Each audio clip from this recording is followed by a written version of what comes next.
Welcome to our Trump Briefing Show. Today, we're diving into some fiery debates from Iowa, where Senator Chuck Grassley faced a heated crowd questioning immigration, border policies, and government actions. The town hall turned into a lively battleground with boos, shouts, and even a community apology, illustrating how divided even small towns are over national issues. Next up, a surprising story from Wisconsin. Fort McCoy's first female commander, Colonel Sheyla Baez Ramirez, was suspended after portraits of President Trump and Defense Secretary Hegseth were flipped to face the wall. No misconduct involved, but it's a reminder of the ongoing political tensions within the military ranks. Finally, on the global front, the economic world is feeling the fallout from U.S. tariffs. Germany and the UK are experiencing contraction, South Korea's exports are down, and experts warn that these trade tensions could slow down the entire world economy. It's a turbulent time for international trade, with uncertainty looming large. Please continue to stay tuned for more details.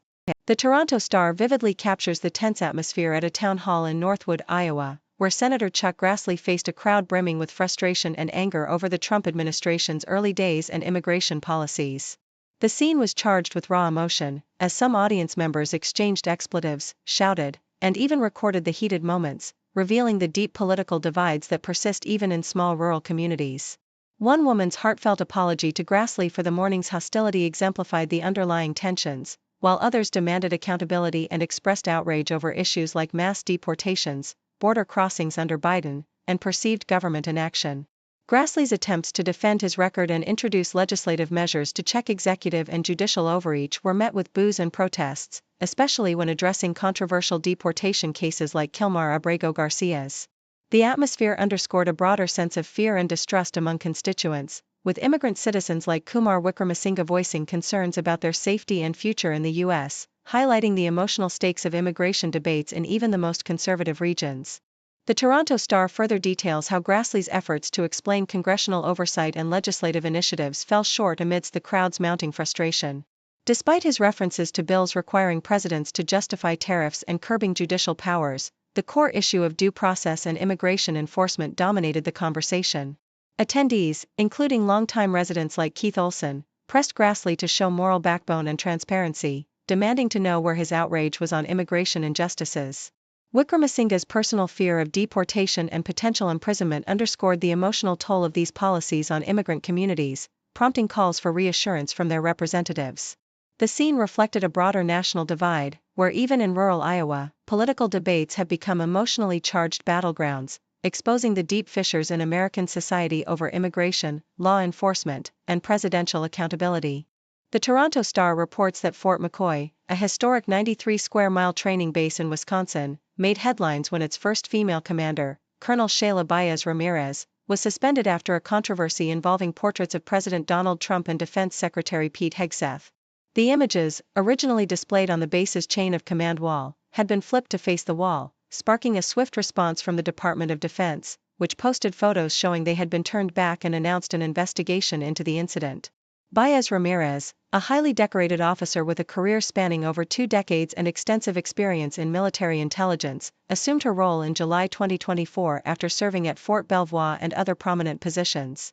Her suspension, announced without allegations of misconduct, has stirred curiosity and concern, especially given her distinguished background and leadership during a period of heightened political sensitivity.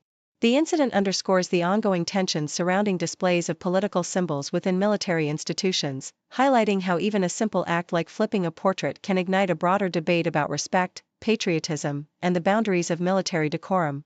The Toronto Star reports that U.S. President Donald Trump's unpredictable trade policies cast a long shadow over the Canadian forestry industry, sowing seeds of uncertainty among industry leaders.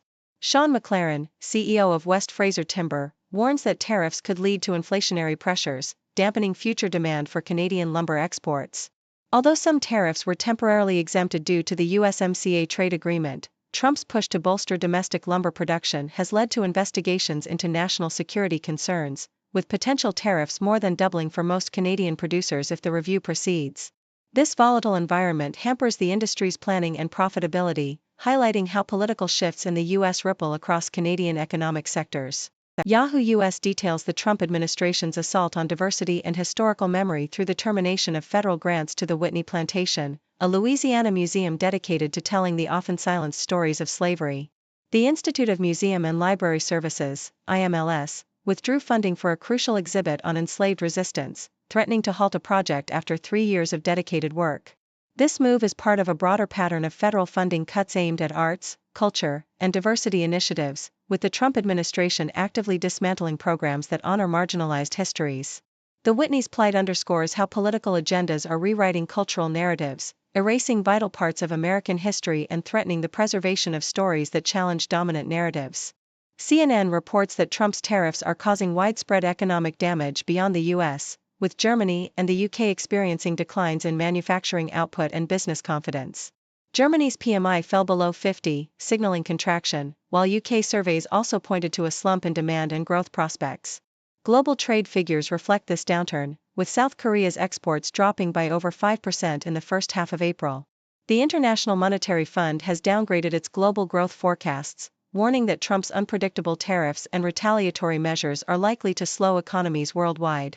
These economic tremors reveal how the president's trade policies are not only disrupting international markets but also undermining economic stability across Europe and Asia, illustrating the far-reaching consequences of his protectionist approach.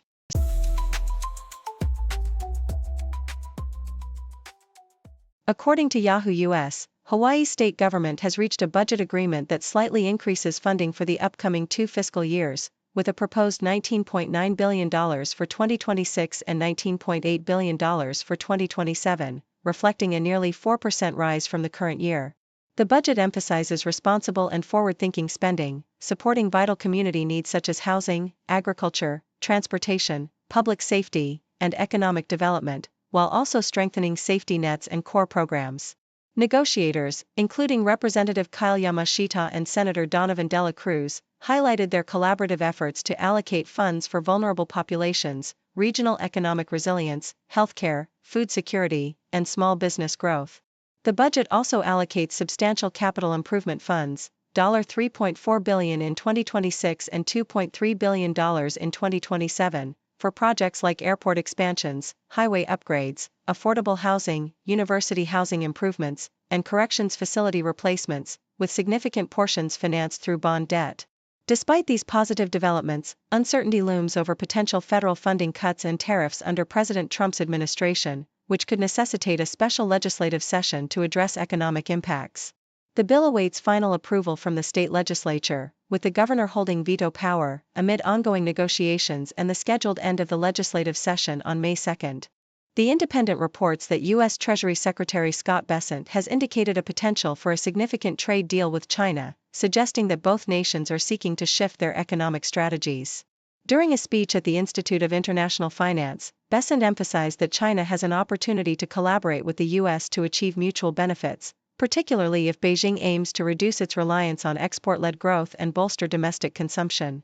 Despite this optimistic outlook, Bessent was critical of international institutions like the IMF and the World Bank, condemning their treatment of China as a developing country and calling out China's opaque currency practices, despite its impressive economic rise.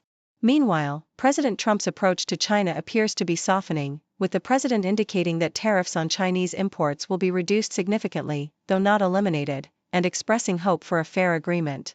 Trump's remarks, coupled with Bessent's comments, reveal a nuanced U.S. stance, one that balances tariffs and pressure with an openness to negotiations, with some officials noting that global support for rebalancing trade has increased as countries respond positively to U.S. actions.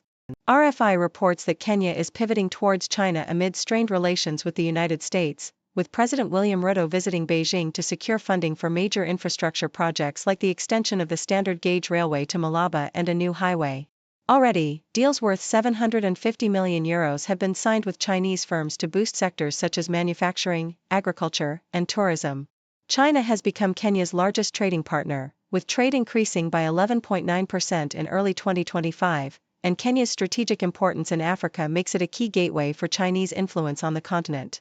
Ruto's visit is viewed as a symbolic victory for China in the context of rising trade tensions with the U.S., especially as Kenya terminates a €1.3 billion highway deal with a French-led consortium in favor of Chinese contractors. The Chinese government has publicly supported the visit, emphasizing deepening ties with Kenya and the broader global south, while U.S. tariffs and reduced aid have driven Kenya to seek alternative partners, notably China, signaling a significant shift in the country's international alliances.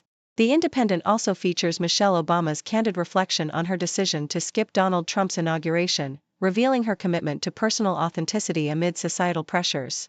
In a podcast, she explained that her choice was rooted in self-care and making decisions that felt right for her, despite widespread criticism and assumptions about her marriage or political stance.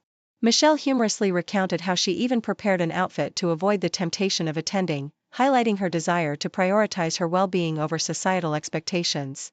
Her openness comes amid rumors of marital strain, which she addressed by emphasizing the importance of making choices that serve her best, asserting that societal stereotypes often pressure women into conforming.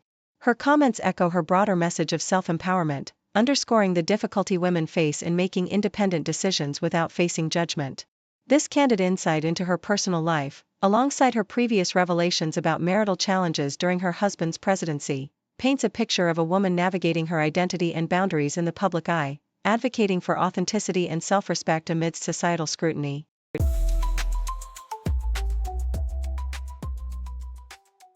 Thank you for tuning in. The content above showcases the latest briefing reports and analytical synopses, thoughtfully curated by the 6Do team. These insights stem from a wide array of reputable media outlets, think tanks, government sources, and specialized experts worldwide. We encourage you to explore these sources for a comprehensive perspective. Keep in mind that while the content may not always align with the official standpoint of 6Do Brief, it's not meant to be taken as absolute directives for decision-making.